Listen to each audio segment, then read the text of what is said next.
Welcome, friends. Lost Scarf here, and it's time for the vlog. And no opener, because what's there to talk about besides one thing? The only thing to talk about, of course, is the insurrection. That's the only thing to talk about. The only thing to talk about. What else is there to talk about? Cinnabons are great? Yeah, Cinnabons are great. But okay. A lot of things from the insurrection. I'm not talking about Star Trek, by the way. The main thing, my main takeaway from the insurrection is that a lot of people need to shut up. That is one of the main things. Aside from, we have traitors in our country. Everyone has to have a take on things. I don't think we do. I think one of the failings of humanity is a couple things. Well, a couple failings. One failing is a lot of people feel like they have to have an opinion on everything, and the truth of the matter is there is virtue in admitting you have no opinion or you don't have a good enough opinion to make. I think there's virtue in that. We talk out of our ass way too much. We really do. I spent 2 days straight only consuming stuff about the insurrection. On just seeing people talk out their ass about it, and it was very frustrating. It really was. Seeing people say, the reason why it wasn't treated like BLM is because they were unarmed protesters. That's why. And then they thought they weren't trespassing, and they thought it was the right to be in there. They thought they were allowed to be in the Capitol. That's why you see people behind the red velvet robes. There were armed people. You can watch the live streams. There are people there, armed, at the Capitol. And they weren't the cops. If you were allowed in there, what are you doing breaking down windows and breaking down doors? What are you doing trying to break through barricades? What are you doing climbing the walls? That means you're allowed in there? People just being inside the velvet ropes is because we're just programmed to be inside velvet ropes, but eventually they got through those ropes too. The National Guard wasn't there because they didn't see it as a big enough threat. There's that one picture from BLM in the summer. Remember all those troops there for that shit? The governor of Maryland had to do a press conference. He's like, yeah, we wanted to send the National Guard, but we kept getting denied. We kept asking. We kept getting denied. That's not good. That's really not good.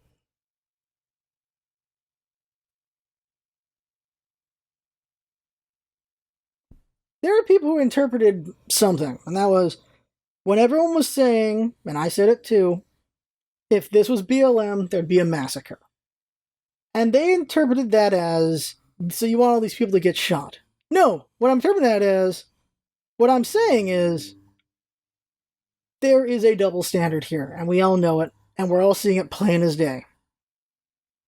And I would prefer, honestly, if BLM wasn't getting hit with riot gear and rubber bullets and freaking gas. Like, I'd be happy if they weren't getting hit with that. Because more often than not, that shit was actually peaceful. They didn't storm a Capitol building. We always see the police on the side of Trump.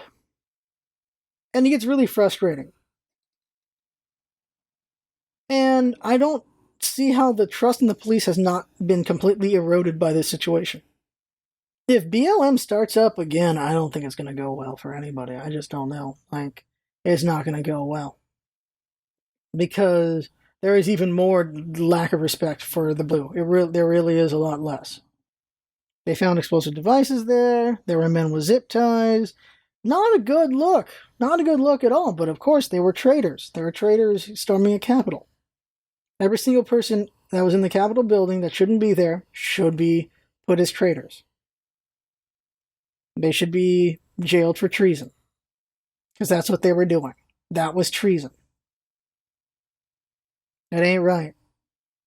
No sane person storms a Capitol building. 5 people died. I don't know anything about one of them. Nor do I give a shit. I only care about one, and that is the Capitol officer who was beaten to death. I hate hypocrisy. It's not the worst thing, because you can make a joke, but it's like, hypocrisy, oh, that's the worst thing. No, it's not. But it's an awful thing. Hypocrisy is something that I am always annoyed with. Hypocritically, these people stormed, and then they killed a Capitol officer. He was beaten, horribly beaten, and then he died of his wounds at the hospital. Don't tell me blue lives matter when you do that shit. Don't tell me they matter when you do that shit. The other 4 that died were traitors who died. One of these traitors was a lady who had a flag that said, "Don't tread on me," and she was trampled to death. A lot of comedians laughed, and then they deleted their tweets because, like, it's still not okay, but there's some irony in there, and there is. One person I don't know anything about. One was this guy had a heart attack during the storming. He has pictures of him holding guns saying, "Like to see people in my hood." He's got all that shit where he just wants to just use his guns. These are the people I hate, because the Second Amendment is an important amendment, but people are so stupid about how it works. And they just really want to use their toys on other human beings, and it's very frustrating. Guns don't replace cardio. And he learned that firsthand. Guns don't replace cardio. And then there was a local lady. A lady from San Diego. A 15-year vet with the Air Force.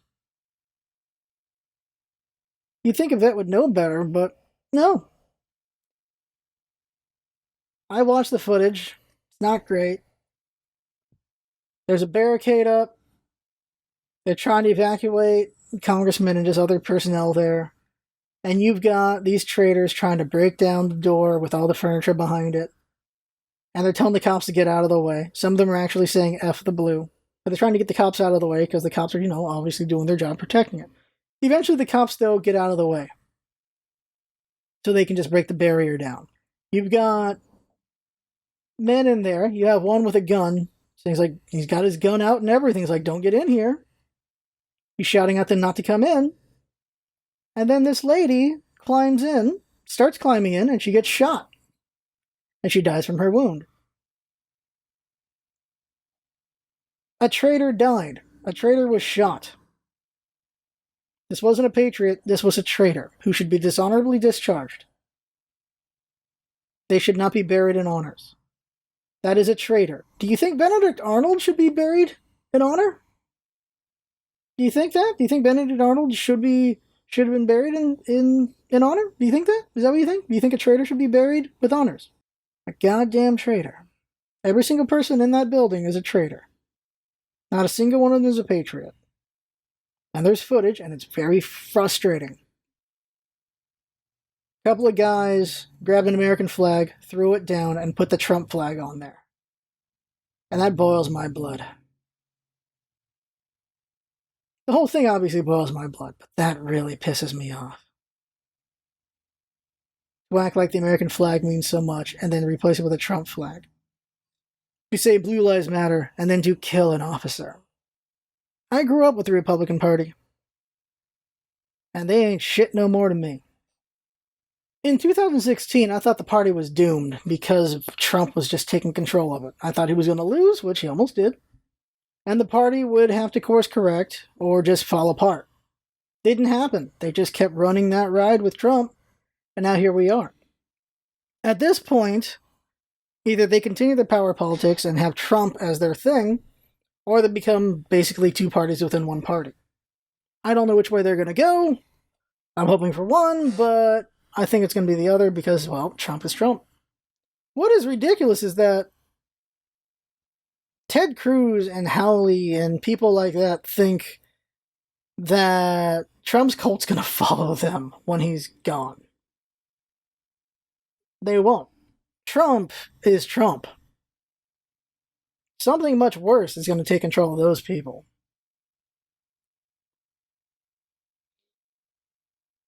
Because anytime Ted Cruz says anything that's not a Trump thing, he gets thrown under the bus by his followers. Anytime Lindsey Graham says anything that doesn't, he gets thrown under the bus by his followers. Yesterday, Lindsey Graham, heading to a flight, was getting yelled at as a traitor, was getting yelled at for disagreeing with Trump after the insurrection. He was being chased and yelled at the whole way through.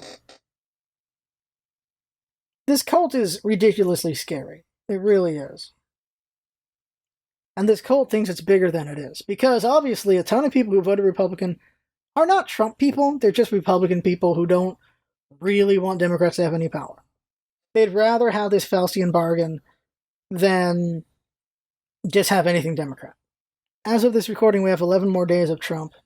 People are like, well, why waste time impeaching him? Why waste time with the 25th Amendment? Why do that when he's going to be gone in 2 weeks? Yeah, he was going to be gone in, what was it, the 6th or 7th of December? I already forgot. The 6th. He was going to be gone in 2 weeks when the insurrection happened. Everyone thought he was going to be gone soon. What's he going to do? That happened. That's what happened. He doesn't have much time left. He can do whatever he wants with that much time left. Just because he'll be gone soon doesn't mean he's not going to do more bullshit. Are you kidding me? Does that make any sense to anyone? Then there's the mental gymnastics of trying to defend the Republican Party. Look, the highest critics of any group should be people within that group. The strongest critics of Democrats should be Democrats. The strongest critics of the Republican Party should be Republicans. And people with any say are saying stupid shit instead. Was it the House leader was acting like Antifa led this insurrection? Like Antifa was the reason behind this? Antifa caused this? One of these people put up a picture of the guy in the fur and then a bunch of other white guys. And he's like, does this look like Republicans? No, this looks like Antifa to me. In that picture was the guy who put together Unite the Right rally. He's right there. Are you honestly trying to tell me that that's an Antifa plant? That guy's playing the long game? Now, if you want to argue that Antifa's the ones who stormed the Capitol, and these people were at Trump's rally, so are you telling me then that Trump doesn't actually have followers at his rallies? Antifa just planted themselves there to do all this bullshit? Antifa is a silly boogeyman that just keeps getting used. It's really stupid and annoying.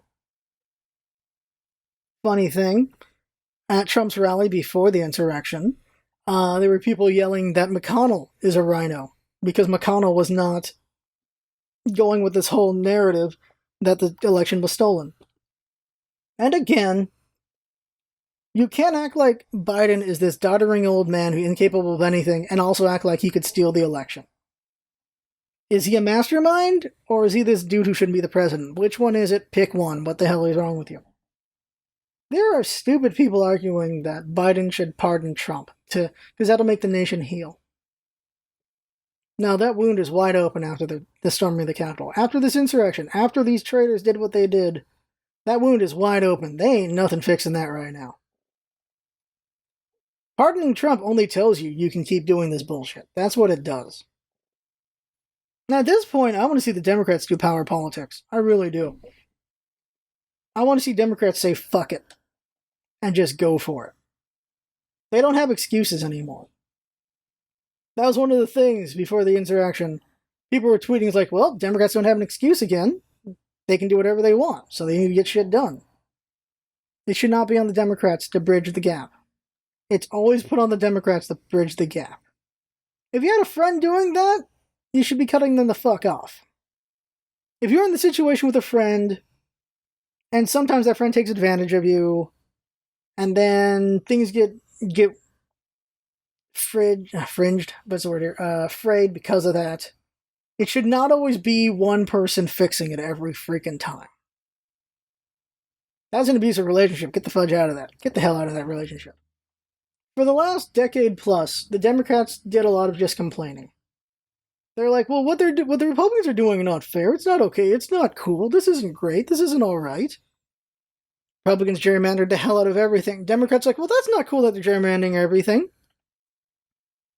Republicans did a shit ton of just stonewalling Obama. They're like, well, that's not great. They did all these different things.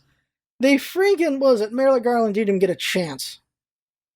The bullshit that the Senate did when it came to the POTUS. Not the POTUS, the SCOTUS. So what I say is, fuck it. Make it bigger. Make SCOTUS bigger. There's no rule against making it bigger or smaller. Make it bigger. Make it bigger, equalize the damn thing again, make it even, do whatever the hell, but do something with it. Fuck it. They've got the ball in their court for a little bit. Do something with that instead of waffling again. It's been a lot of complaining and not playing the game. The rules have changed for the game, and the Democrats are behind again.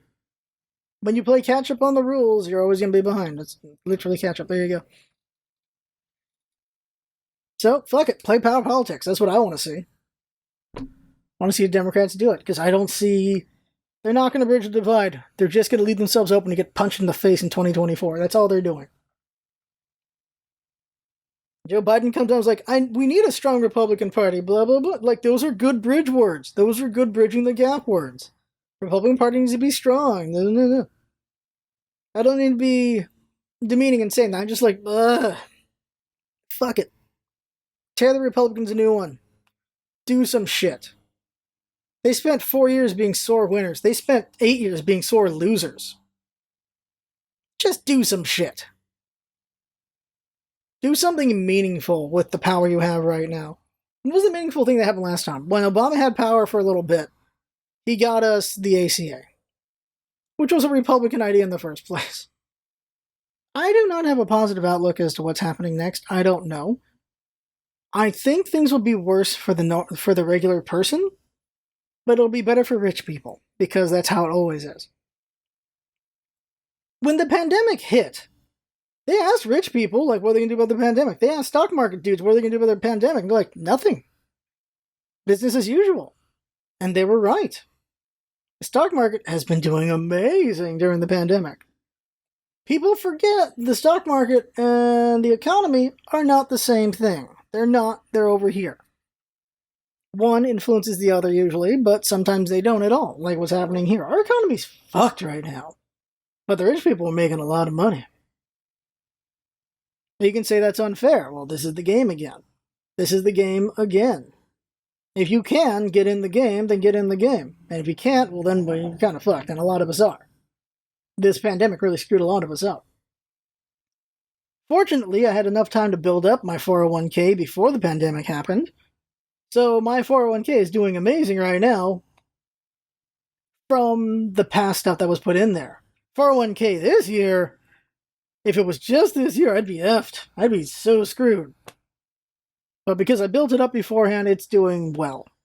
Stock market is having record numbers. Part of that is the misinformation of Trump, because Trump just keeps thinking the economy and the stock market are the same thing. Either he's an idiot on that, or because he knows it works on people. Works on my dad. Stock market's just how the rich people feel today. That's all it really is. Money, at the end of the day, is the biggest factor. The divide makes a lot of money. It makes a lot of money. Selling Trump stuff makes a lot of money. Selling anti-Trump stuff makes a lot of money. There is no reason to bridge the gap monetarily. There really is no reason to do so. So they won't. They don't need to. They don't have to.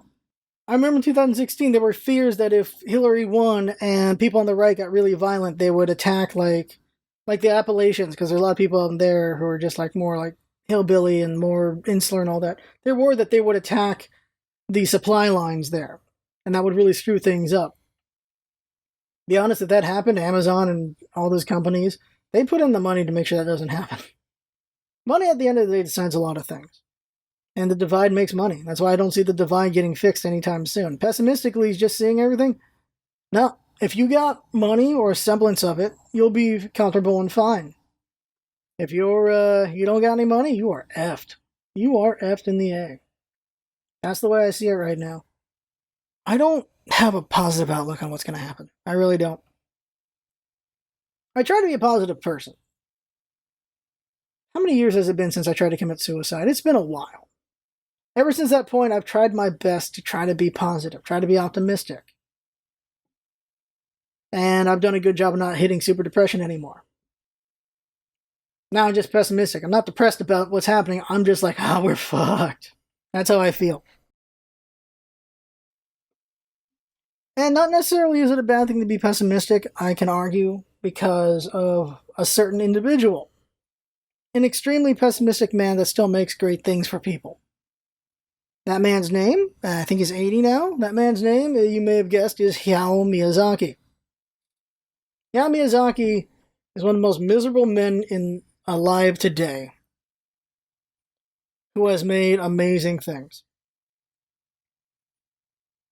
I remember, I have his biographies. Why do I have them? But he has all these quotes, and they're all just damning quotes, and also a lot of hope in a bunch of them. But he straight up says in one, like, there's this child, like, I can't remember, like someone had a kid, and he's like, oh, I wish this kid wasn't alive. I wish they weren't in this world just to see it, just to die in this awful, awful world. But they're here. And so I want to make something for this child. I want to make something that will make them happy, will make them make things easier on them as they struggle in this world. And that's what his movies are. His movies are hopeful. They are people dealing with struggles. They are adversity tales because they're there to help people with their lives dealing with this dying world. That is the way he puts it. And he has all these quotes about what was the idea behind these different things and stuff, like why is Totoro, why is the movie the way it is, why is Ponyo how it is. Like, Ponyo is meant to be an appreciation of nature. And it's just like, goddamn, that's depressing. And there is a reason why it's always women. It's always a girl in his stories because they're the ones who, they get the short stick more than anyone. Women get the short stick a lot.